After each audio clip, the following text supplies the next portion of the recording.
आणि यानंतर आपण वाराणसीत जाऊयात।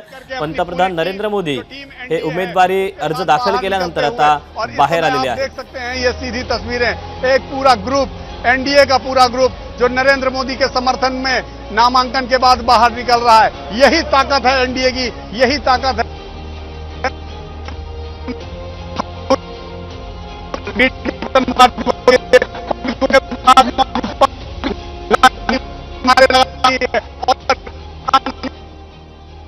आहे आणि तिसऱ्यांदा त्यांनी आपल्या खासदारकीसाठी उमेदवारी अर्ज दाखल केल्यानंतर आता एनडीएचे जे नेते आहेत ते पंतप्रधानांच्या सोबत आपल्याला पाहायला मिळतात, ज्यामध्ये भाजपचे राष्ट्रीय अध्यक्ष जगत प्रसाद नड्डा आहेत, राजनाथ सिंह आहेत, अमित शाह आहेत, योगी आदित्यनाथ आहेत, त्यासोबतच महाराष्ट्राचे मुख्यमंत्री एकनाथ शिंदे, कोनार्ड शर्मा, प्रफुल्ल पटेल, रामदास आठवले, हरदीप पुरी, त्यासोबतच चंद्राबाबू नायडू, पवन कल्याण, जीतनराम मांझी, उपेंद्र कुशवाह, संजय निषाद, अनुप्रिया पटेल, ओमप्रकाश राजभर, जयंत चौधरी, अंबुमणी रामदास, जी.के. वासन, देवनाथन यादव, तुषार वेलापल्ली, अतुल बोरा, प्रमोद बोरो, पशुपती पारस आणि भूपेंद्र चौधरी अशी एक भली मोठी टीम एनडीएच्या नेत्यांची यावेळेला पाहायला मिळते। यामध्ये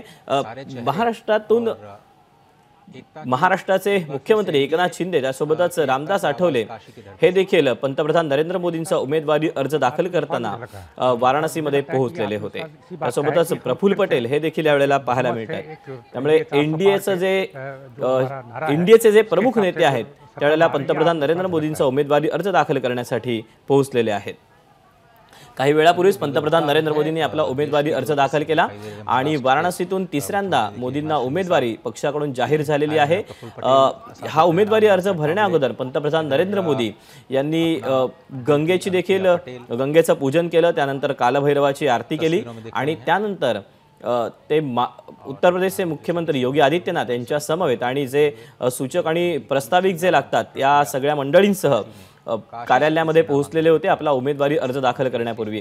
काल संध्याकाळी देखील पंतप्रधान नरेंद्र मोदी यांनी आपला उमेदवारी अर्ज दाखल आज करण्यापूर्वी वाराणसीमध्ये रोड शो केलेला होता, मोठं शक्ती प्रदर्शन केलेलं होतं आणि त्यानंतर आज देखील पंतप्रधान नरेंद्र मोदी यांनी वाराणसीमध्ये येऊन आपला उमेदवारी अर्ज दाखल केलेला आहे।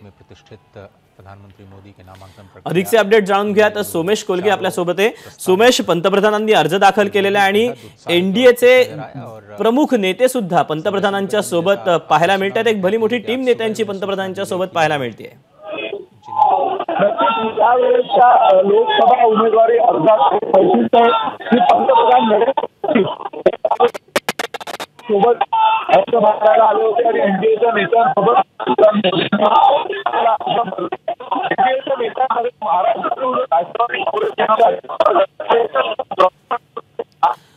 सोमेश, काही तांत्रिक कारणामुळे तुमचा आवाज आपल्यापर्यंत पोहोचू शकत नाहीये। पंतप्रधान नरेंद्र मोदी यांनी उमेदवारी अर्ज दाखल केल्यानंतर ते बाहेरून लोकांना देखील अभिवादन करत आहेत। त्यावेळेला एनडीएचे जे प्रमुख नेते आहेत ते पंतप्रधानांच्या सोबत आपल्याला पाहायला मिळत आहेत।